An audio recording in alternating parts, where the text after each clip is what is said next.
Hello and welcome back to Basement Banter on Yup Sports Radio. I'm Jake Urich and I'm here with Evan Anderson and Jack Shea, and we have some exciting things to talk about today.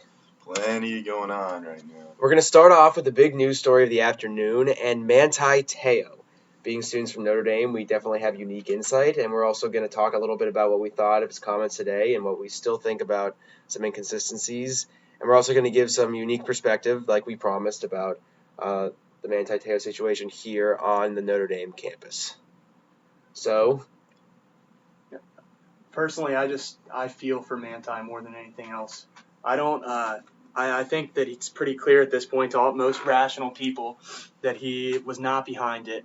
And while he may have told some lies along the way, small lies just to his parents, I back him 100%, and I just feel bad for him and hope that it all goes well for him in the future. So you'll get this viewpoint a lot here on campus. A lot of people that really just want to believe Manti, no matter what. Lots of girls who love him here on campus and do not know a ton about football. But then there's the other side of it. Some of the inconsistencies. I think that Buck is one of those people who has some of those concerns. Cynic.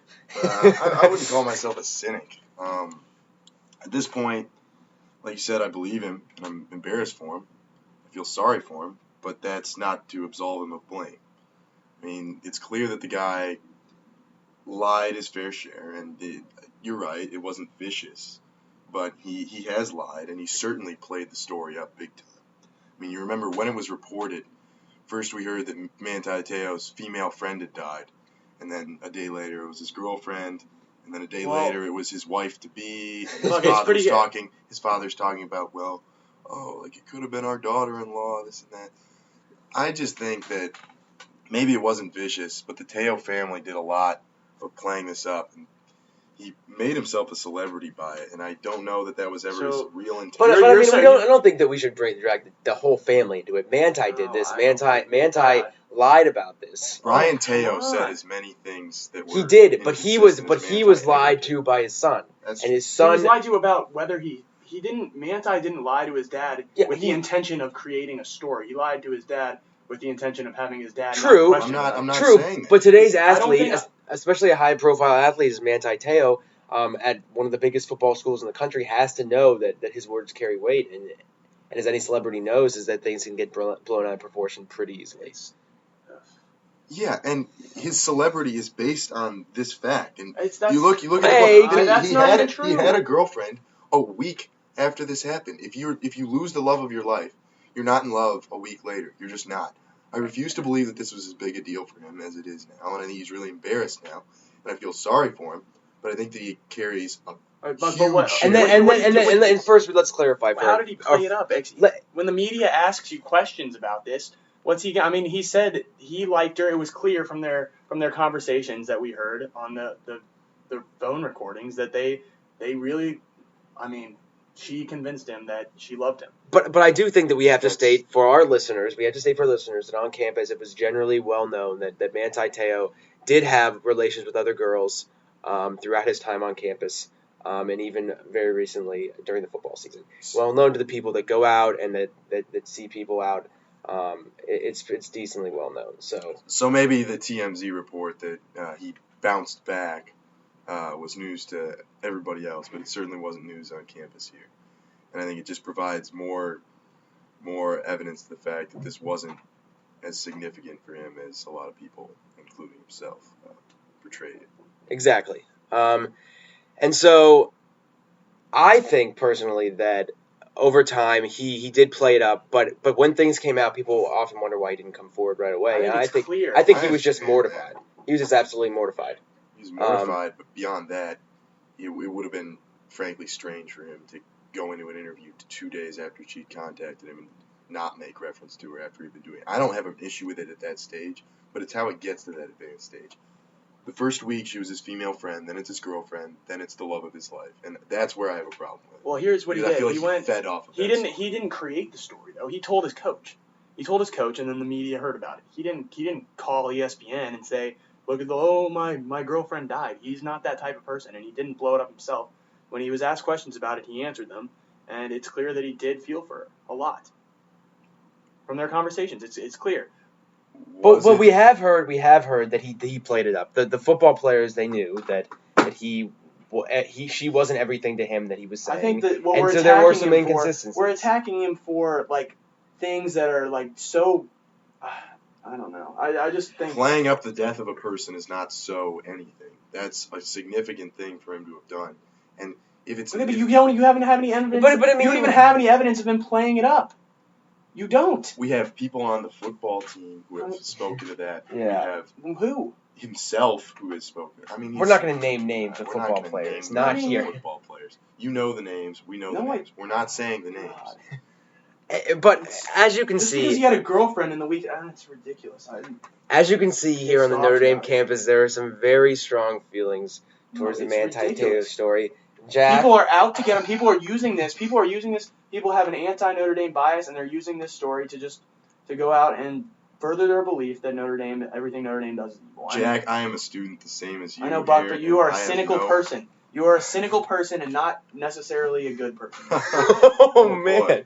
Oh wow! As long as we're so moving on to to the weekend, the last weekend, the AFC and NFC championships games. Those are the big events last weekend, and we have some pick results. We have a clear loser. Can I take this opportunity? We have a clear loser, and I am that loser. Can I take this opportunity to brag for 30 to 60 seconds? Yes, go ahead. I deserve it. I don't know if I have 60 seconds in me, Jake. Frankly, suck it.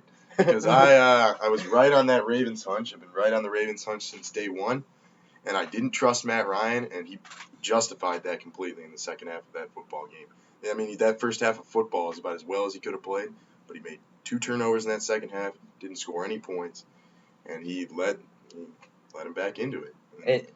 And you're exactly right. Matt Ryan did not come up and step up to the plate when the moment mattered most, and that's what makes the difference between a playoff quarterback and a Super Bowl quarterback. And he had a shot to win that game at the end, and he just didn't do it. And that's where it comes down to it. I thought Matt Ryan had gotten over the hump, and he was Boston ready. College guy is never going to get over the hump. And he was ready to go on to the Super Bowl, and that's just not true. And now we have a matchup with Colin Kaepernick and Joe Flacco, a matchup between quarterbacks that I'm not particularly happy about. I think that there are far better quarterback matchups that we could have had. Certainly, but I mean, you got to give Flacco his props. I mean, last 2 weeks, Brady and Manning, he outplays both. But here's the question. I'm not sitting here to tell you that Joe Flacco is an elite quarterback, but he has shown us something in these playoffs. No, you're exactly right, and that's my next question is that do you think that if he wins the Super Bowl, does he jump to that elite status? I don't think that a few people remember this, that before the season he actually said the same thing that Eli Manning said before last season. He said that he's an elite quarterback. When someone asked him, I think I'm the best, which is completely different than what Eli Manning He's not and it's a statement that he will never, ever justify at any level. No, not true. But there is a trend going of these quarterbacks that are picking themselves to take a step ahead and join that elite group, and they're actually doing that. And so do you think that if he wins this game that he will be considered elite? And even if he does not win this game, has he gained some validation throughout these playoffs? Because as we know, we do really judge superstar athletes on their championships in this country. I mean, hell, halfway through the season, we weren't sold on him as a long-term solution for the Ravens. I mean, there were games in the middle of the season where he's putting up a .2 QBR. And it's fair to note that his QBR for the season was like 47, which is just not very good for a starting quarterback in this league. So to that extent, he has validated himself. He's not. But to the extent that he's the idea that he's an elite quarterback, or that even a Super Bowl win would make him an elite quarterback, is ludicrous to me. And not that I think that the media won't put him there, because if he wins the Super Bowl, we will all put him in that category. But there is a difference between winning. If you win the Super Bowl, you get passes. You get passes because you're a Super Bowl winning quarterback. But if Joe Flacco doesn't win the Super Bowl and halfway through the next season he's still putting up a 45 quarterback rating and the Ravens are 4-4, then he's going to be called into question. But I don't think that he would be called into question as much if he was a Super Bowl winning quarterback. Well, the bottom line is he's had 3 really good games, or really just 2 really good games, and Other than that, he has been average. And I think there really is something to be said about that veteran leadership on the Ravens. Ray Lewis, Ed Reed, those guys, God. they are not allowing the Ravens to lose. And when you bring that attitude into practice every day that you're not going to lose, you start to believe it. And when you have a team like the Patriots that's been there so many times, you start to lose your fire a little bit. You just start to lose your fire a little bit. The key stat that stood out to me was that both Tom Brady and Matt Ryan both accounted for 0 points in the second half of both their games. Right, and along those lines, is it fair that we start to question Tom Brady? Forget validating Joe Flacco. Tom Brady has laid some goose eggs in playoff games in recent years. We can run back the tape from. I wish we could run back the tape from last week when I said it's time to start asking questions about Tom Brady. He's been outplayed by. What questions though? The question is, they have not won a Super Bowl since Spygate. They haven't won a Super Bowl in close to 8 years now. Okay, that's fair, but they win every year. He has not. Tom Brady has posted terrible QBRs since 2009 in the playoffs. 2009, 2010 were terrible. The guy was outplayed by Mark Sanchez in the playoffs. I'm not saying he's the best quarterback in the league. He's not the best quarterback in the league. He's not. Right, but people were saying if he wins another Super Bowl with Belichick, then he's the best quarterback of all time. Well, I'm not saying that. Okay, so we clearly disagree, or we disagree with the people that were saying that, but people have been saying that, and Tom Brady seems to be infallible of sorts to some people. Like, he can do no wrong. Well, you know my Brady stance. At the time, we made a big deal of the Spygate thing, and then it kind of went away because the Patriots kept winning games, but they haven't won big games the same way. And I have questions about. I frankly have questions about Brady. He's won big games in his career. He's also lost a lot of big ones. That's true. Yeah, but take away Welker drop last year in last year's Super Bowl. Welker's drop on the game on Sunday. Both could have had completely different results. Well, the first one was not an exceptional throw by Brady. If you remember, that was a good enough throw. It was a good enough. As a former receiver, that throw was good enough, and Welker should have caught it. He himself, if you had asked him, that would say that he should have caught it. He's not going to make the Hall of Fame because of what happened in last year. And that's a fair statement to make. And even he might not even be on the Patriots next year because he costs too much money, and the Patriots are just great at finding guys. Okay, but can I point out that it's patently ridiculous that we blame the Patriots' entire second half failure on one Wes Welker drop for 6 yards? I'm not. No, that's I'm fair. blaming last year's Super Bowl loss on it though. That's a fair statement to make, but you saying that Brady's had some big game losses, Peyton Manning's had some big game losses. But I mean, it's what it is. Like, it's a lesson for Batman. You're gonna die a hero, and you're gonna end your career with going out in stars like Jerome Bettis and possibly Ray Lewis next week, or you're gonna end up as a villain and not win the game. I mean, it's a great tweet, buddy. But I gotta say, the guy every year has a wealth of talent on the offensive line. He has a wealth. I mean, the two tight ends are both top 5 in the league for sure. Gronkowski was out, and that's not. Gronkowski was out. They've got. I mean, where would you rank their offensive line in terms of league wide? I mean, they're running the ball better this year, but their defense is not good. They don't have They ran the ball more than every team but one this year. Right, I'm not. That's fine. Like, they run the ball, but they got an unstoppable offense that has failed.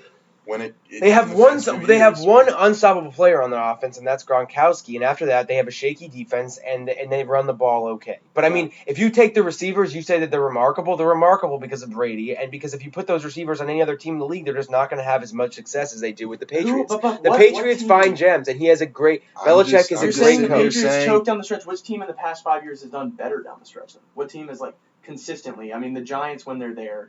The Giants. The Giants down the stretch are pretty good. But so you're saying Eli Manning is better than Brady? I just think that saying that. I am saying that he's not the best quarterback in the league. So you think Rodgers is better than him? Rodgers, I would agree that Rodgers is better. Rodgers is better. No, I think Manning's better too. Manning choked just as big as Brady did. No, he didn't. Yeah, he did. He did, Buck. He threw an interception in overtime. He threw an interception in overtime. You're right. He put up points in the second half, and that was a bad throw. That's true, but Trendon Holiday scored 2 touchdowns from special teams. I mean, come on. People like to call out Brady because they should have won that game. An anti-Brady complex from a lot of sports people. You think that everybody has an anti-everyone. Well, I mean, everyone. It's the sports. You're a fan of some teams, and you're not of other. I just think that to think that a quarterback could go throughout his entire career without having big game losses is crazy because the NFL's an up and down league. You go through the cycles where there are good teams and there are bad teams. And 8 years, buddy. Yeah, 8 years without winning a Super Bowl. They've been to 3 of them, or and he's played two of them, all two of them, games. and they've been to so many AFC Championship games. I mean, you can't say they haven't had success. They haven't come up in big games, but I mean, but teams, they just sometimes can't do it. I'll It's tell not you, their I time. would kill for my team to play like the Patriots. Joe I would love it. Flacco, Eli Manning, Mark Sanchez. It's just I mean, but a Eli lot Manning, of guys who Eli are Manning's playing. going to be a Hall of Fame quarterback. So I mean, he we're will not. on the strength of his 2 Super Bowl wins. But Yeah, and I mean, he's- his stats are going to end up okay. He's creeping in the top 30 all time in passing yards in the NFL history. By the end of his career, he'll probably be top 10. So, I mean, he has good stats. Yeah, where's Sanchez going to be? Hey, all right. Well, blow. that being said, I think that we are going to move on to have a little bit of a lightning round for the NFL. First off, we're going to talk a little bit about the Raiders and some comments that Tim Brown made about the Super Bowl in 2002. I don't think many people thought that in the week leading up to the Super Bowl, the talk of the town would be a Super Bowl 10 years ago, but it has been. And so what are you guys' thoughts on that? I was disappointed when Tim Brown came out and said those things, but he's been out of the spotlight for a while, and you can sort of understand it. I was flabbergasted when Jerry Rice put his name behind this thing. I mean, that is unbelievable that 2 all-time great receivers would go on record saying their coach sabotaged the team by throwing too much. Are you kidding me? I got some stats for you. That year, Rich Gannon averaged 39 passing attempts per game. He led the league with 618 passing attempts. They threw 44 passes in that game. For a team that's desperate, an extra 5 pass attempts does not constitute a significant variation from their typical philosophy. Plus, the running back caught 7 passes in that game, and he had 91 receptions that year. That was their running game in a lot of ways.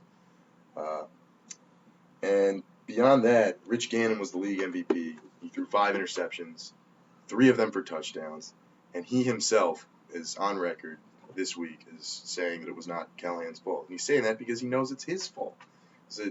At that time, he was an elite player in the National Football League who played like Mark Sanchez.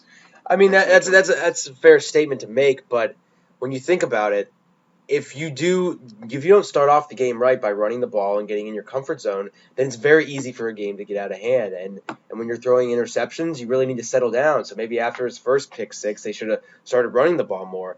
And as a person that played football, if you game plan to run the ball all week and then you switch it up and you don't run the ball, it's going to be a problem. It's like not having a week of practice because you're not dialed in. Not to mention they probably had that game plan for almost 2 weeks leading up to the Super Bowl because there's time in between there. Yeah, but Jake, you really think he did? I mean, maybe it was a bad move by the coach, but to say sabotage is crazy. The majority of guys have gotten behind Callahan anyway. You think Callahan, he would go down as in this discussion, we're completely ignoring that Tim Brown thinks it's this elaborate conspiracy that Gruden for the love of God, can Notre Dame just say... No, you're fair. It's maybe I don't agree with the coaching, but I don't think it's sabotage either. But I mean, Tim Brown is probably just a little bit salty about the fact that he had a shot in the Super Bowl and he just couldn't capitalize on it. And now he's complaining that they didn't run into the teeth of Warren Sapp play after play. Yeah. I mean, I'm just not totally sold. You would think he would have wanted to get the ball more himself. Sounds like we're all pretty much on the same wavelength here. Yep. But I still like Tim Brown, though. Speaking of Callahan, there's been some interesting news with the Cowboys this week. Could anything be more classic Cowboys than them hiring a play or giving the play calling duties to a man who is being destroyed by former players for his play calling? They are so disenchanted with his play calling that they're calling it sabotage. So Jerry Jones thinks it's a fantastic opportunity to hire that same man to call plays for his offense. I mean, it's a kick in the face to Jason Garrett. You can still be the coach of the Dallas Cowboys, but you can't do what you were really there for and call the plays. Like, what is he supposed to do now? And I just think that it's the Cowboys not accepting reality, and they don't want to have another coaching change. It's not the Cowboys not accepting reality. It's Jerry Jones not. Then that's fair. Coming from a Cowboys fan, I put a lot of weight to that statement. The Cowboys won't be better until they get rid of Jerry Jones, which is impossible. So maybe he'll die in a few years or something. If Jerry Jones had a brain, he would hire a football person and he would get the hell out of the way. I mean, you think about, he had some success early. He hired his buddy Jimmy Johnson. I mean, eventually screwed that up by drunkenly telling the press that when he one of 500 coaches could have won the Super Bowl with the talent he put together. Then waking up the next morning and saying it was the whiskey talking. But all that aside, you think about his career as general manager. Ted Schramm, who's his predecessor, drafted Michael Irvin. He drafted Troy Aikman number 1 overall. I don't give him credit for that. Any team in the league would have drafted Troy Aikman number 1 overall. Fair enough. Deion Sanders had perhaps the best year of his career in 1994 in San Francisco. Jerry Jones threw a lot of money at him to come. But when a player is clearly one of the best in the league, you don't, at least I don't heap kudos on a general manager for being able to pay him. All right, and while they did, they had And Emmitt they drafted Smith. Emmitt Smith, 11th or 17th overall, and that is the one place where they hit. But But they didn't even hit there. Their offensive line was immaculate. They had a great offensive line for him to run behind for like 10 years. That's why he has the NFL rushing record. He didn't have superior skill to Sanders or Peyton. He just had a great offensive line and a system that worked for him. Regardless, it was a great pick. But my point is, there's not a lot of track record here for him as a genius Jerry football Jones mind. sucks. He's not a genius. He's no football background. He's awful. He should be groveling at Bill Parcells' feet to come and fix his franchise. That's what he should be doing. Bill Parcells? Yes, Bill Parcells. Again, we're not going back down to Bill Parcells. Do you remember when the Cowboys had a chance to draft Steven Jackson and they drafted Julius Jones instead? Absolutely. Yeah. Oh yeah, but I mean that's just one. I mean they were terrible for about 8-9 years. I mean they're acceptable now. I think Romo is a lot better than people give him credit for. I think Romo is the reason that they're even competitive. Personally, All the right. defense is miserable. Well, that it is. The point here is get back in your gargantuan suite with your gargantuan screen in front of you and sit with the cheerleaders like you like to, but do not continue to sabotage America's team. Oh, I cannot believe you just called them America's team. Oh, yeah. That's coming from a Packers fan. And I'm a Steelers fan. Some other proud franchises in the NFL, and we prefer not to think of the Cowboys as America's team. There's only one America's team, and it's the Cowboys. All right. Well, anyway, on to some other big talking news: the Jets, and apparently Darrelle Revis is on the trading block. I mean, what kind of move is this? Their team has absolutely no talent, and their one bright spot, an all-pro, if he can keep it healthy, probably a future Hall of Famer, and they're going to get rid of him? Like, what are they thinking? All the teams have to be salivating over this right now, that think that they could possibly dangle a bunch of bad contracts with decent players in front of the Jets and get them to take that. Because if I was a GM, I'd be trying to do that. I hope my Packers do. Yeah, I'm hoping my Steelers do. I just think that it's ludicrous that they would try to get rid of him. And even if he does bring back some value and get some talent, I don't think that having like a stable piece on the outside, the best corner in the league, could make up for that. It's just it's a terrible move. No, the Jets need to do is start Tebow, and then maybe they'll get somewhere. Well, we're not getting into the Tebow issue. I dare not. We won't talk about it more, but I say if they had started Tebow all year, they would have made the playoffs. So, which is just not true. It is okay. Well, and speaking of savvy NFL teams who take advantage of the Jets, we also have the Patriots. Ed Reed said today that he is going to be playing next year. I think that the New England Patriots, if he's not playing for the Ravens, would love to snap him up and get him on their team. Certainly. I think most teams in the NFL would love to snap him up. But I mean, a lot of teams don't do it. For some reason, it seems the Patriots are always the team that gets the veterans. I wouldn't be surprised Patriots are going to get Tebow, just an inside field. You know what? I wouldn't be surprised about that either. Tom Brady gushes about him. Belichick. Belichick gushes about him. Belichick knows that if he could put it, Belichick drafted Danny Woodhead. Belichick would use him the right way. Exactly. Right, what does Danny Woodhead have to do with Tim Tebow? Danny Woodhead was he's a small guy, not very big, not supposed to be big enough to play running back in the NFL, from Chadron State out in western Nebraska where no one ever goes. And Bill Belichick decides to draft him. Or not draft him, tried to pick him up.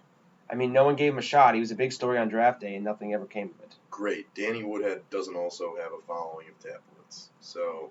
But I mean, New England has a way of calming everything down. They took Chad Johnson; he wasn't as big as a problem. Cost-benefit analysis. Tebow is exactly. That's not. He's not going to cost much at all, and he could provide a lot of benefit to your football team. It's not going to cost you much money. But if you want to bring that on your team, then bring what? Okay. All I'm saying is, if any team could handle it, it could be Bill Belichick. This is separate from your opinion of Tebow. Regardless of what you think, about the man. If you sign Tim Tebow, you are bringing media attention to yourself that you don't necessarily want there. And you're bringing people who clamor for him to have playing time. And you're bringing a host of other things into play that you just want no part of. Well, Fair enough. Tebow's the best of all time. All right, so on to some NCAA basketball.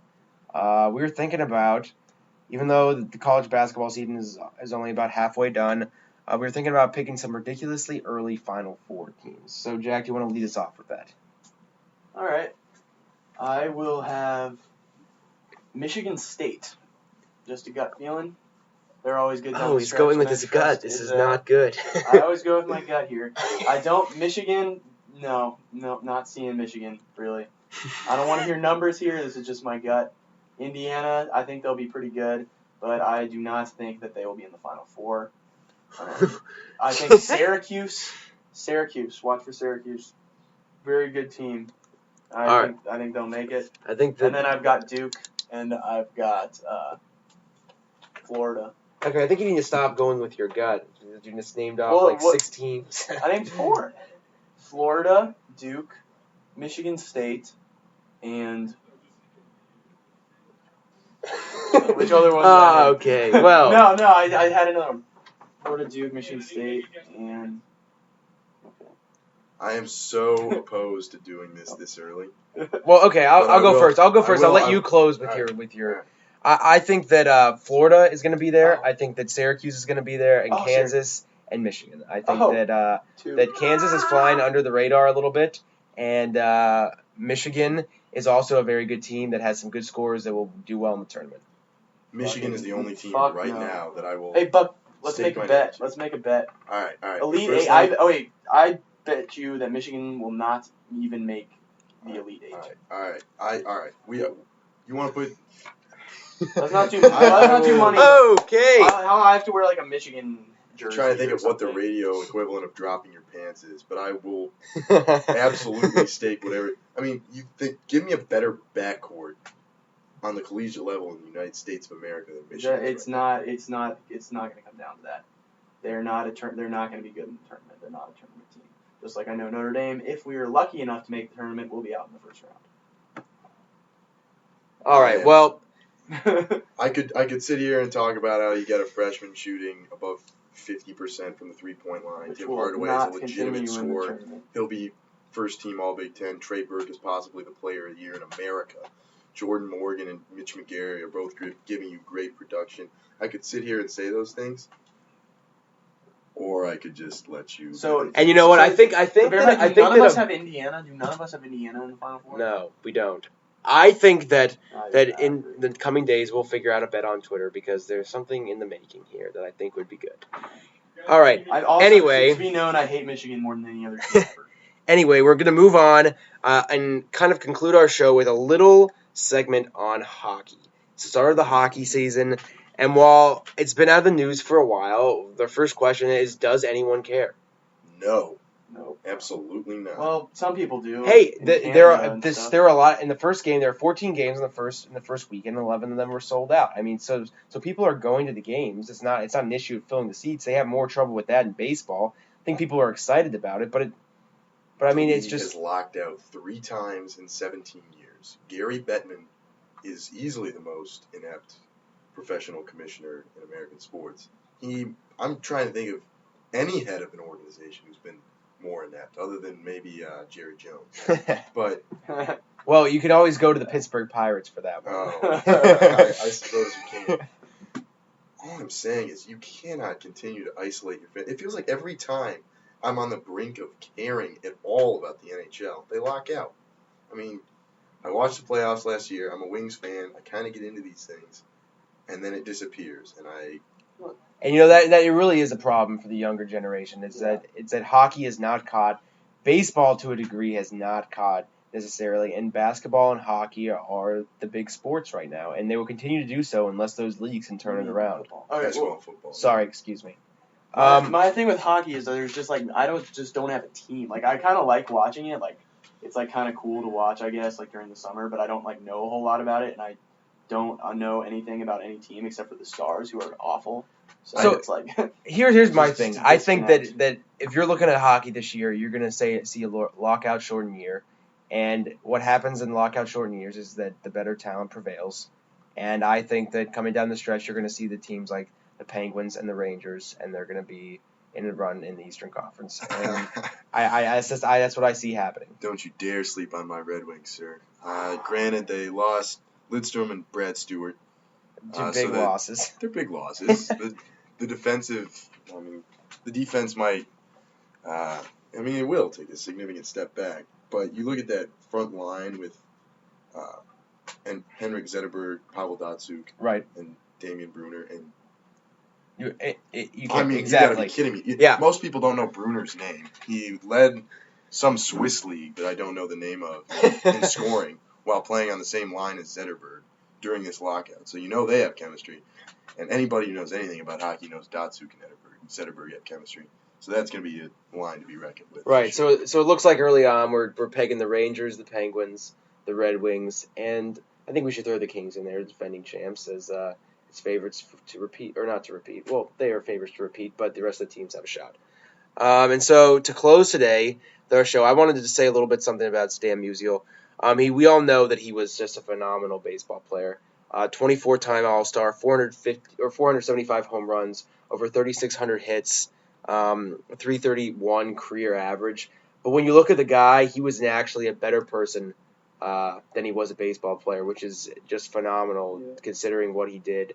The town of St. Louis loved him. He was loyal. He was never in trouble with the law. And he's someone that all the superstars of today's world should look up to and aspire to be like, because there just really aren't that many guys that don't have their names tarnished, even if they are at the top of their league. So that concludes our show today, unless one of you two has anything else to just throw in there as a last little tidbit. I got mine in there with a reference to an old baseball player. I wanted to swing it back, actually, to the Jets one more second. And the part of that that's most troubling to me is that this new general manager, John Idzik, couldn't go one day without blowing up another story in the tabloids and New York newspapers. I mean, you think of everything that franchise has been on the front page for, and they just did not need this. I mean, the one asset that they really have is the best cornerback, maybe best defensive player in football. And really, they're going to dangle him, involve him already, first day on the job.